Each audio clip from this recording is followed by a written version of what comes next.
Hey, Brian. Hey, how are you doing? Great. Good.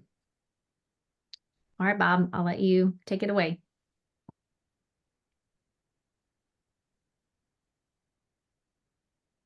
Well, thank you everybody for being here for the sixth presentation of the Elakha Alliance 2024 Science Symposium. We really appreciate your being here. We really appreciate all the speakers. This has been really good, and I'm looking forward to our talk right now. Brian Vasquez is currently the guest engagement manager at the Woodland Park Zoo in Seattle, Washington. He holds an MA in zoology through Miami University's Project Dragonfly, along with certifications as an interpretive trainer and interpretive guide. He has worked in various zoological and horticultural settings where he engages a wide variety of audiences from early childhood to corporate staff. He currently serves as the Diversity, Equity, and Inclusion Chair for the Northwest region of the National Association for Interpretation, as well as, this is interesting, he's Vice President of BATS Northwest. Brian, we're looking forward to this. The world that you inhabit is a really important part of what we and so many other efforts on reintroducing and saving species need to work on, which is interpreting and communicating with a wide variety of audiences. So thank you for being here today. It's all yours. You're welcome. Thank you for having me. Yeah, thanks to Elakha Alliance for inviting me to do this presentation. And yeah, I'll share a little bit about my work that I did creating advocacy at the Woodland Park Zoo and around grizzly bear reintroduction. And hopefully some of you can get some ideas of maybe what you can use this as any maybe local sites if you're working through any parks, state parks or things like that, if it could be implemented there. So I'm going to share my screen here. And I believe you should see my PowerPoint there. Got it. Yes. Awesome. Beautiful. All right. So yeah, I'm going to be talking about advocating for public support with the reintroduction of grizzly bears in the North Cascades. So this is something that is still ongoing and still developing, but I'll kind of let you know what we did at the Woodland Park Zoo to encourage the public to submit public comments and be a part of the advocacy efforts that we're doing. Yeah, and I'm a little bit background of me. I'm the guest and volunteer engagement manager, so I oversee any public programs on grounds at the zoo. So if you ever visit Woodland Park Zoo, any tiger training, penguin snack time, or any of those other programs is something I'm managing here. So a little bit background on bears, and just to let you know, I am not a biologist or a politician, so some of the information in here is kind of touches those, but doesn't go too deep in a lot of that information. So yeah, grizzly bears in Washington State. There was a whole bunch here that naturally occurred up until the 1800s. That's when fur trapping really kind of was taken off here, and that's where we saw a big decline between the 1800s and 1900s. Relating it to the Endangered Species Act that was in 1975, we did have grizzlies still at the time, but by then the populations were not viable. So we continued to see that steady decline up until I think 1996 was the last confirmed sighting of a grizzly bear in the North Cascades in Washington State. You do see them north in British Columbia and, obviously out to the east, but nothing in the state since for about, 30 years there. So the North Cascades was designated as a recovery zone for grizzly bears. We'll talk a little bit about that. We'll see this map again, but we'll revisit that in a second here. So the Woodland Park Zoo joined a coalition with a whole bunch of partners in Washington State. There's some of them listed there. Right now it's over 38 partners, and they're titled, the coalition is Friends of the North Cascades Grizzly Bear. So they are working to support the North Cascades ecosystem to kind of get support behind reintroduction of grizzly bears.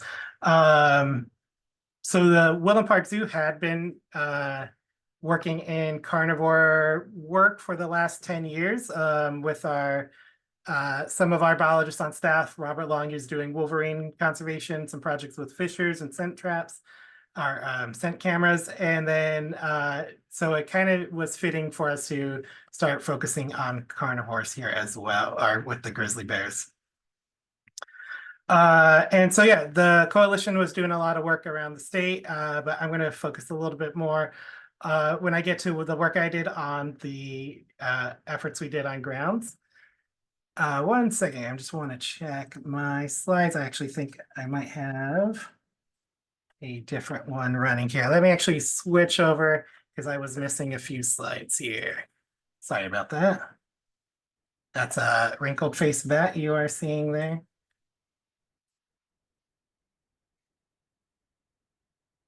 Okay, and that should have been an indication. Sorry, before I go any further, I did want to sorry, 1 sec.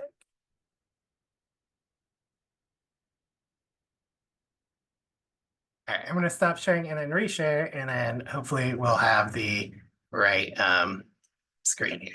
Sorry about that. No worries. Always nice to get a little wrinkly bat face.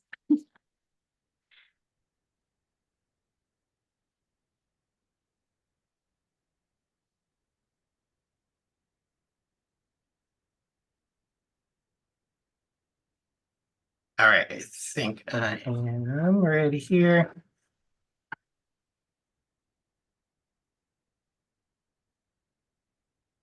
All right, there we go. So yeah, before I go further, I was just gonna touch on our land acknowledgement here.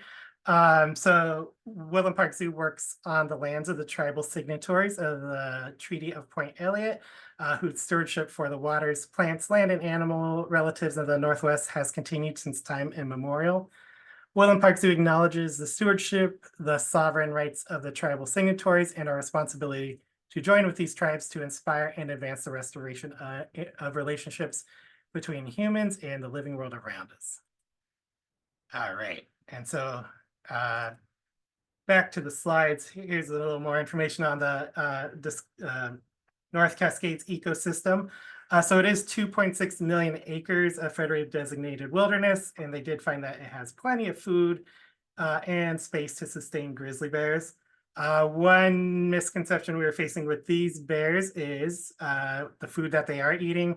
There were some concerns that were brought up about salmon and the impact on that, but the bears that would be living in this area and that we'd be reintroducing would be ones that eat berries instead of the fish. So this was just one consideration to keep in mind. All right, so getting into what our work was, the environmental impact statement. There was, so the public comment is kind of associated with this, but they did try to do an environmental impact statement to bring up the topic of reintroducing grizzly bears in 2017. There was about 88% positive comments submitted voicing support for that restoration.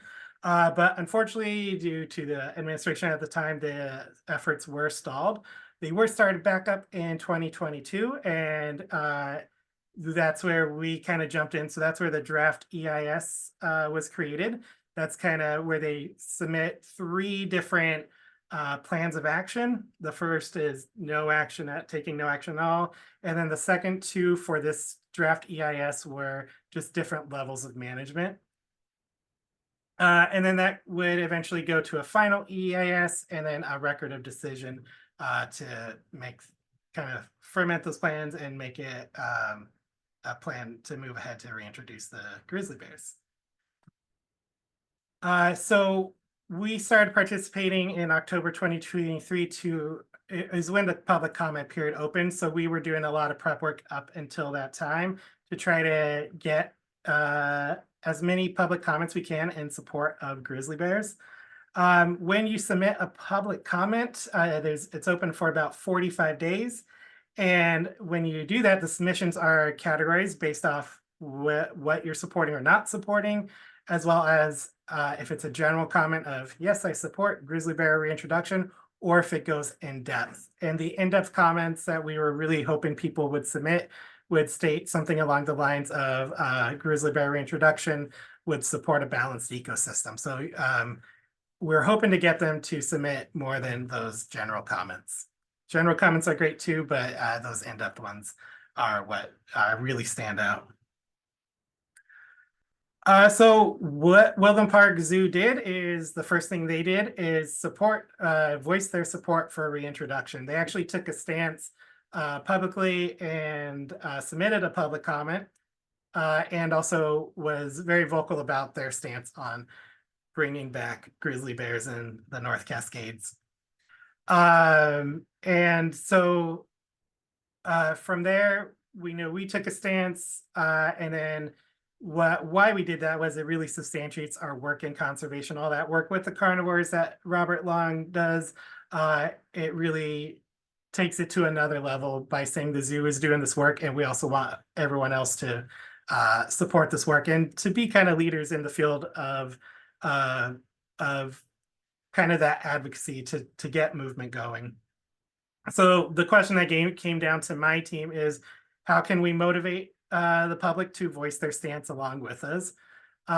So we knew there were a lot of barriers in doing that, and some of the barriers listed here, navigating government websites and forums could be very daunting, and someone logs into a forum and see how long it is, might jump off and not submit a comment.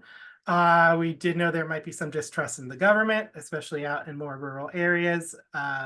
And then preconceptions of carnivores, them being, going after livestock or being dangerous. We knew there was a big challenge there, as well as any recreation concerns. As you all know, Pacific Northwest, everyone likes to do a lot of outdoor hiking, skiing, anything outside. So how that impacts recreation, we knew would be on a list of concerns that people voice.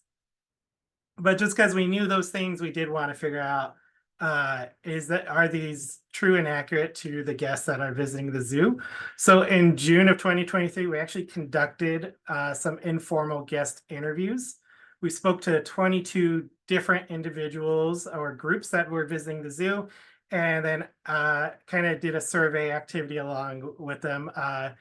Wasn't just question and answers, is a lot more hands-on. We had a whiteboard where they were kind of marking their answers along with the questions as we talked with them.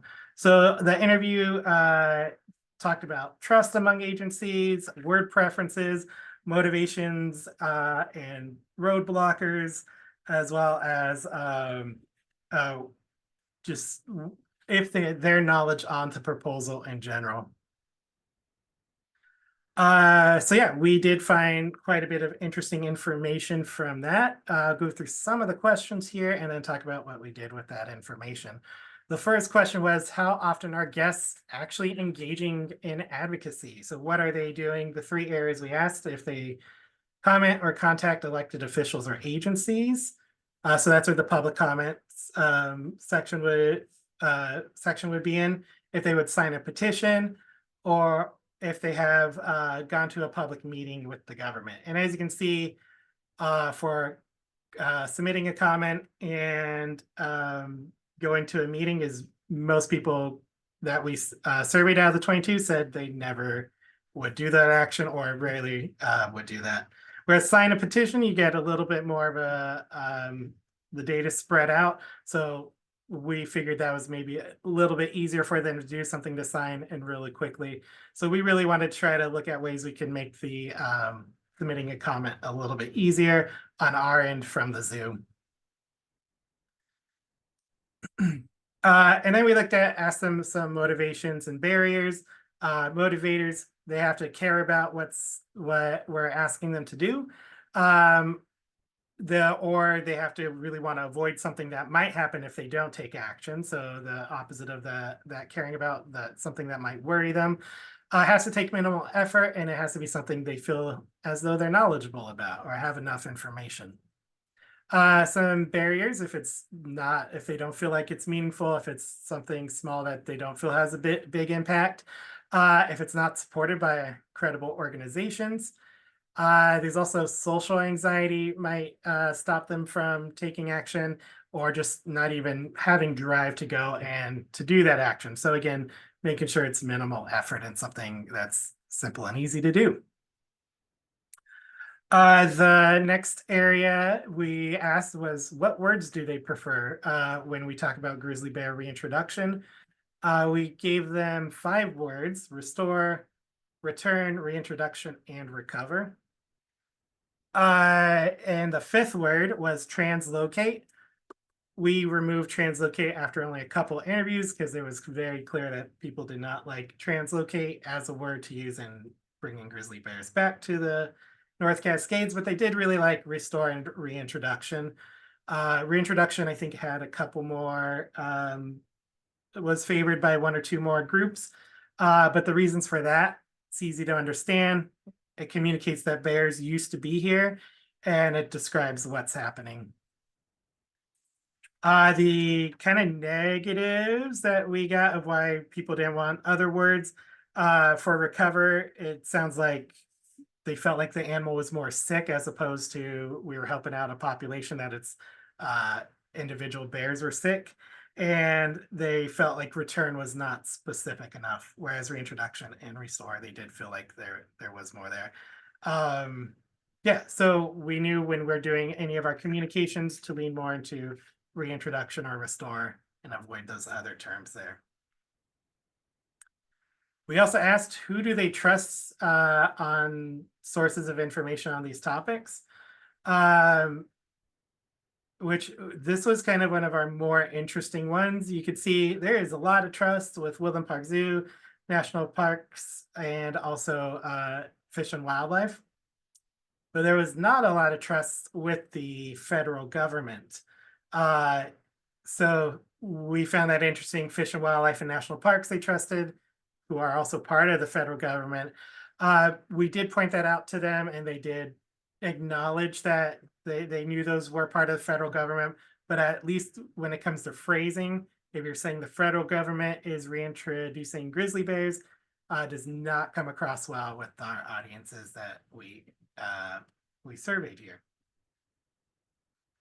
And so yeah, another good thing to think about when we are communicating information.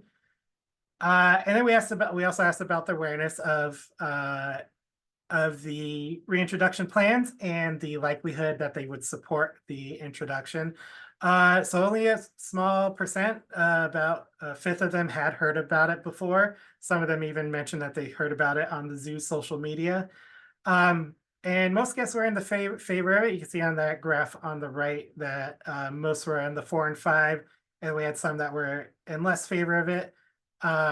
They expressed their concerns for safety and environmental concerns of why they were not fully in support of it or wanted more information from us.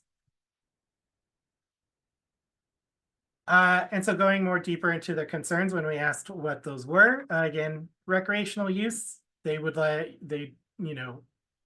felt like they would need to know what areas to avoid if there were if the bears were released, where should they avoid, what times of year, when they go hiking or camping, would they see them out and about, what should they do if they run into a grizzly bear, it crosses over into personal safety, are they going to be monitored or tracked, is there going to be public education around this, how far will they wander from the region, and then even some anecdotes from folks that are not concerned about black bears, but know or associating grizzly bears are more aggressive and having those concerns as well.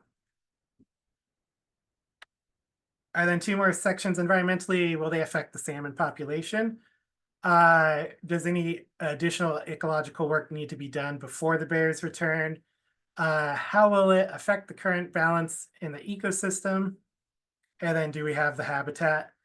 And then bear safety, where are they coming from? And the conflict with people. Will people shoot them then? Will the bears be safe? So these are all taken from guests' concerns there.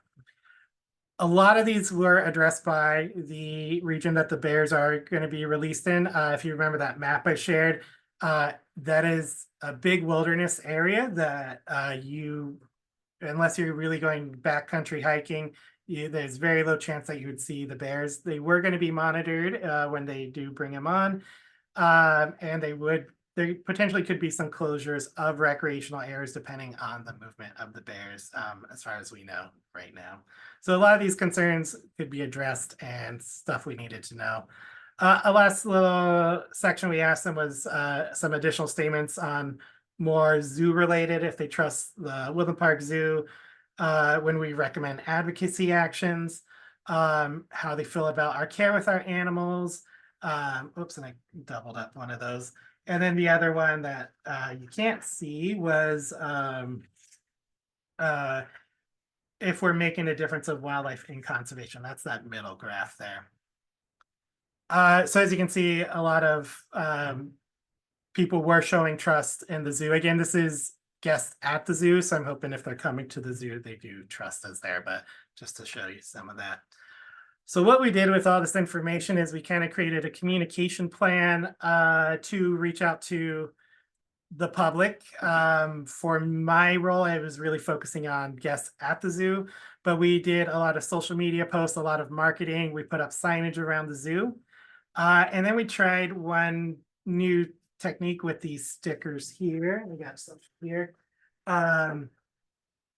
That is just kind of, we always give out stickers at the zoo because they're popular and they're great guest recovery items. If someone like a small child trips and you give them a sticker, turns around their day.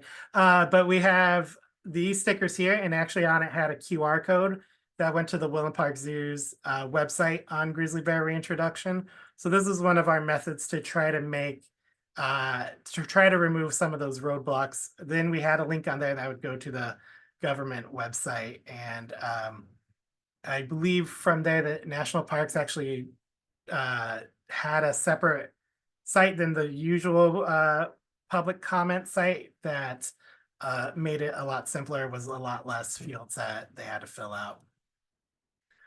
We did some story time programs. We had, again, the social media and marketing going. But the biggest thing we did at the zoo that we are still doing was the development of a board game called Grizzly Quest. That was developed by Kamoy Evans, who you see in the picture here. What we leaned into with this was using storytelling along with their natural history and empathy to inform guests about the reintroduction plans. So we took all that information that was in the environmental impact statement and wrapped it into a board game, basically. So with this, we were able to touch on some topics on grizzly bears, depending on how interested the audience was, and then dive deeper based off their age level, how much time they had, and different things like that. The empathy portion did really incorporate two of our bears at the zoo, Juniper and Fern, who you've been seeing in some of the pictures throughout the talk here. And those bears were both orphan bears that came to the zoo within the last couple years. One was from Montana and one was from Alaska. So we were able to connect a lot of the storytelling to our bears on site, and how people lived around them and how they came to the zoo. So it worked out pretty well that came right at this time. On the other side, what didn't work out well was there was a reported bear attack, I believe, in Banff National Park around the same time, as well as our bears, Fern and Juniper, on social media. There's a video going around where ducklings were in their exhibit, and I'm sure you could figure out where that ended up. In front of guests, they were able to, the bears caught the ducks. So we had a little bit of questions from both of those things going around the news and social media to talk about with our guests as well. But back to the board game, kind of the primary goal of it was to dismantle a lot of the myths about grizzly bears. And then the second goal was to get them to submit public comments. As you can see, the board game is set up there. And I actually have it set up to my right here. I can show you after the presentation when my screen's bigger. But yeah, so that was kind of what the game looked like. Our creative studios department helped print it out, whereas Kamoya really designed the gameplay elements of it. And so going a little, there's a picture of the board here. It's a very simple kind of board game. It had a dice, a little bear that's you put at the start. You roll the dice, you land on a spot, you pick up a card. That gives you more directions on the game. The goal is to get to the finish, and that is metaphorically getting the bear to the North Cascades. But on each of these cards were different questions, and I got some of them here. Again, they're starting very basic, but it allowed us to then dive more into the advocacy efforts and more into what the plan was for the reintroduction of the bears. So an example is if you pulled one of these wild cards, one of them might say, what type of habitat do you think grizzly bears would choose to live in? And then we actually had images of forest, a desert, a tundra, and different things like that, where once the participant would go, the bear would choose to live in a forest area, we can tie that into North Cascades, talk about reintroduction, even tie that into where the bears that would be introduced are coming from in the Rockies and from interior BC. So we can make those connections pretty quickly with the board game. All wrapped into storytelling as well. And then, as I mentioned before, do you know the connecting that empathy piece? So do you know the names of grizzly bears that live at Woodland Park Zoo? So we talk about Fern, share her, some of our empathy practice are sharing their name, sharing their stories, their likes and dislikes, really looking at them as an individual, and then encouraging people to take actions for bears. So in this case, one of those are the actions, again, depending on the age. If it's an adult, submitting a public comment, whereas if it's a kid, that could be even taking a sticker and telling your friends that what you learned about bears. So creating those empathy care actions. Then the other card we had was the challenge card, which were more people focused. For example, one of them would read, what are some things humans can do to be safe around bears? One of the first things we want to do is if someone does have concerns, acknowledge their concerns, making sure that we're not having them feel like their concerns are wrong or not well placed. And then we can inform them with some of the plan of how big the area they're going in, how few bears are actually being reintroduced, and then go into how do we talk about what you can do to be safe around bears, carrying bear spray, knowing what to do before you or when you're going hiking in groups, keeping your dog on a leash when you're hiking, different things like that we can help prepare them. All right, so yeah, that was kind of all of our efforts we did here. It is very hard to tell if we actually got folks that went to any of our links over to over to submit a public comment. We did get quite a bit of traffic on there, but we don't know for sure if people that visited the zoo submitted comments. But what we do know is that grizzly bear, the record of decision was recorded in 2024 that they will come back to the North Cascades ecosystem. They are planning to move 3 to 7 grizzly bears a year, up to 25 bears. Eventually, they do want to get the population up to about 100 bears to be stabilized. But overall, 12,000 public comments were submitted. So there were a lot of voices in support and against, but a lot of people did submit public comments. The main thing we're hoping to get people to do is to share their voice and what they would like to see. As far as the game, the Grizzly Quest goes, we've used it quite a bit on grounds. Had a lot of great interactions. One of the Kamoi, who I mentioned before, is no longer at the zoo, but one of our learning coordinators that's in charge of it now is Amanda Dale. And she actually presented it to Governor Jay Inslee. And we got great feedback from him. So if the governor liked it, I know a lot of the kids that are coming to the zoo are enjoying it as well. Kirsten Schwartz, our director of government affairs, I'm quoting here, that shared what the governor said to her when she asked the governor his favorite part of the visit. He could have said seeing the bears in the back area, seeing giraffes, hippos, butterflies. They took him on a tour, but he said nope. He said the bear game with Amanda was his favorite part, and he actually took a selfie with Amanda, which is on the picture there. So yeah, we learned a lot from this process. As I said, the reintroduction is still in the process. Hopefully next summer they'll start bringing the bears in. But what we learned from this is that a lot of people don't expect zoos to take a stance. So encouraging kind of those environmental education places to have an official stance on what they're supporting, especially if it's related to work that they're already doing, such as doing the carnivore programs. It really made it a clear pathway for us.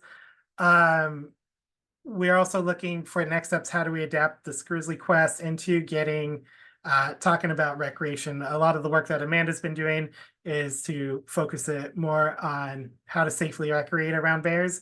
We're no longer using the game to encourage public comment since that's closed, but what can they do to learn about the bears and take their next steps and to when the bears get reintroduced, what they can do to stay safe. We also can explore new ideas for partnerships. After this, we've had REI, I believe, reach out to some other organizations wanting to work with the zoo and how to talk about bear safety. And then we can replicate this onto other campaigns. And that's why I'm sharing it with you here. If it's something you can replicate to other efforts, advocacy efforts, or animals reintroduction plans. Want to just share what we learned and what worked and didn't work. We also have, I just found out this morning that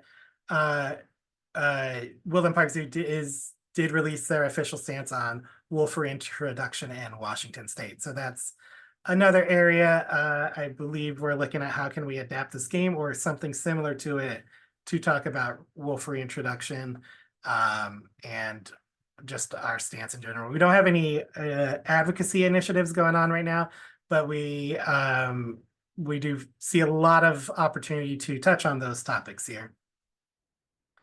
And then again, just a little bit more on adapting the approach. I do want to recognize Seattle is a very specific demographic. When you get out into more rural areas of Washington, you might get a lot of different preferred messaging, preferred terms that they're using or wouldn't want you to use. So definitely encourage you to do testing with your audiences and demographics to see what they would like to see in communication. I do definitely encourage leveraging storytelling. A lot of that big piece we do, education here at the zoo on grounds, can be carried out into animals in the wild using empathy. Creating a narrative around it is definitely effective. And then I have here is your zoo aquarium taking a stance, but your organization, I think if you are working for a conservation group, working with your local environmental education centers, if it's a zoo aquarium or a nature center, could definitely help amplify your voice to a more general audience as well. But yeah, that is all I have to share with you on the projects we did here. Definitely open to any questions you might have on that or any thing. Again, I'm not a bear expert, but definitely can answer some of the information I know from what I shared today.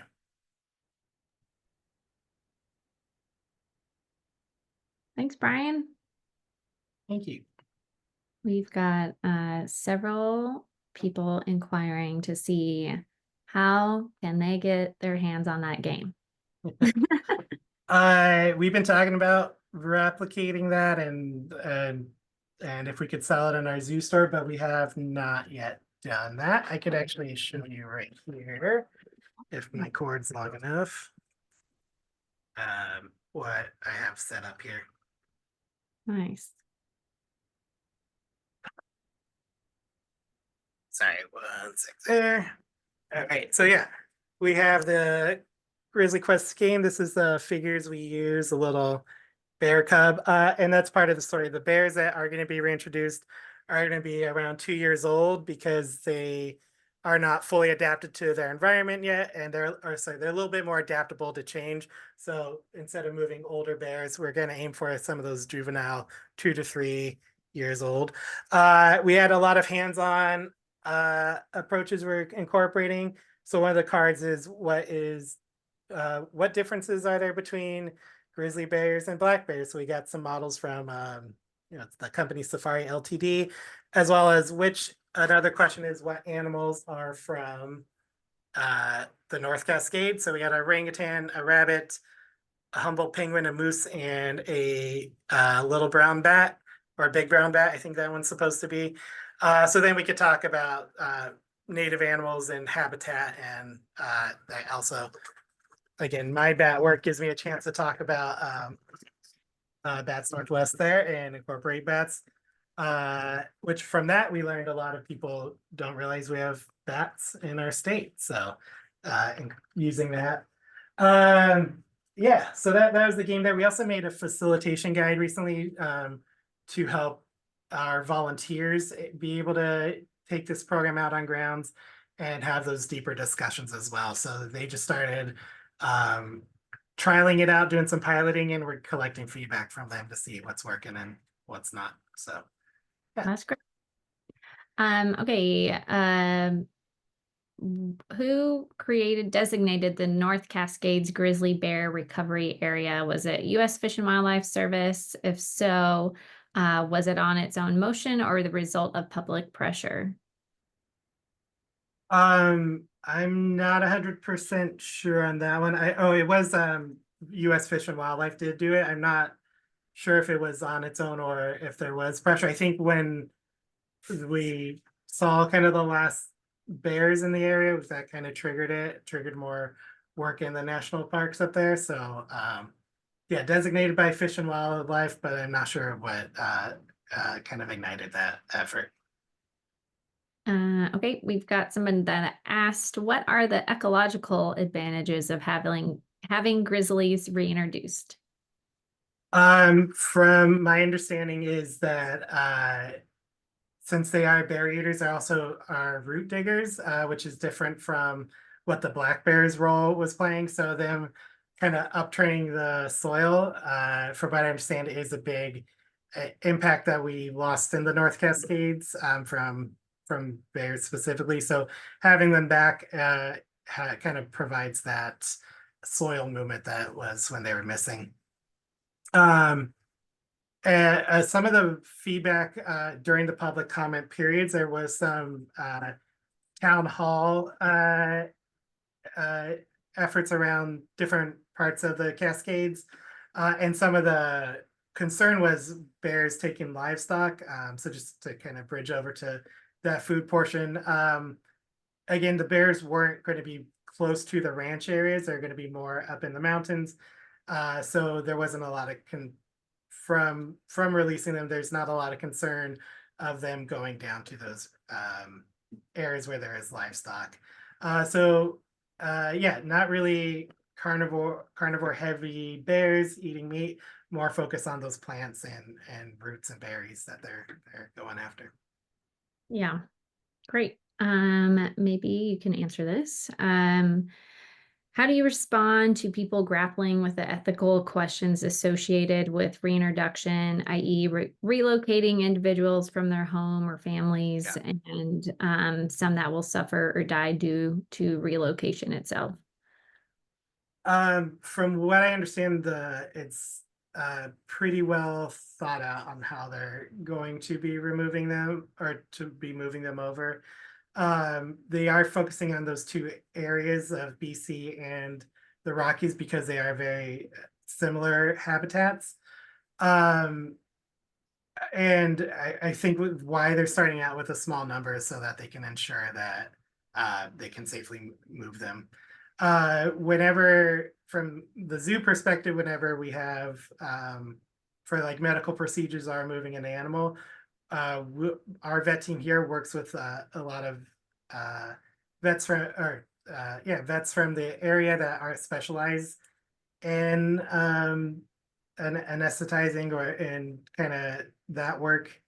So I know like these efforts we've talked a little about of what skills we can provide with that, as well as working within that coalition of where we can get the most skilled people to go and be in charge of moving the bears safely. And that's kind of, again, a little bit outside of what the zoo does, but from just how we have it planned and how we're communicating it, and the work the conservation department's doing here is kind of we're very, I guess it's being very well thought out, and it isn't being rushed, which I think helps reassure people. The other part is just when people have concerns about reintroducing them and why they're leaving, is just really reinforcing that they were here a long time before it was really before Europeans were here, and that they were naturally found here, so that they should be able to adapt pretty well when they are reintroduced. Wonderful. What do you envision as the future of grizzly bear reintroduction in terms of its impact on broader wildlife conservation efforts? Yeah, as I mentioned, the wolf reintroduction is kind of looking at our next advocacy piece here. We have been reached out from different zoos and organizations in California that are also looking at grizzly bear reintroduction. They have a grizzly bear on their state flag, but they have no grizzly bears in their state. So they were looking at some of the efforts we're doing and seeing if that could be carried over. From there, I think the long term, they want to establish a population of 100 bears up there. So I just can really see the zoo really increasing their public awareness campaigns, how to safely recreate around them. And then I know there's a lot of work also in the Olympics of reintroduction programs that we can also partake in. As I mentioned, we do work with wolverines and fishers and other carnivores throughout the state. So really focusing on those species right now. Great. Well, if anybody has any last minute questions, please throw it in the chat or in the Q&A feature. I can also second your comment about kids loving stickers, because that is the hottest commodity I get to give little kids when I'm tabling at the zoo or aquarium or event, is some sea otter stickers. Yeah. Finding a piece of gold or something. They love it. All right, let's see. Oh, here's a question. Do you get pushback from your visitors about advocacy? We do every once in a while. For the zoo, when we advocate, when we choose something to take a stance on, it always it has to be an initiative or a topic and not ever backing a political candidate. So we usually default back to, we try to default to the mission of the zoo, connecting guests to nature and conservation, making sure we keep the zoo grounds a welcoming space for everyone, and acknowledging their thoughts and concerns. Not really, we're not gonna at the zoo. We're not gonna really get into a political debate here. We'll acknowledge them and just share some of the information with us, and then always default back to why the zoo's here. It's to create that connection and to reinforce that we do want to help animals in the wild, in any of the species we're caring for or exhibiting at the zoo, as well as the ones in our local communities, which the grizzly bears were a part of and we want to bring back. So we get that. occasionally, again, I know our demographic is, it's rare we get that pushback. It does happen every once in a while. So we do have some techniques to direct them to resources where they can learn more and hopefully learn themselves on why we are supporting it the way we are. The option when they had the draft EIS, the difference between the two management proposals was basically the removal of bears. The zoo did choose to go with one that did acknowledge or have lethal removal of bears in that.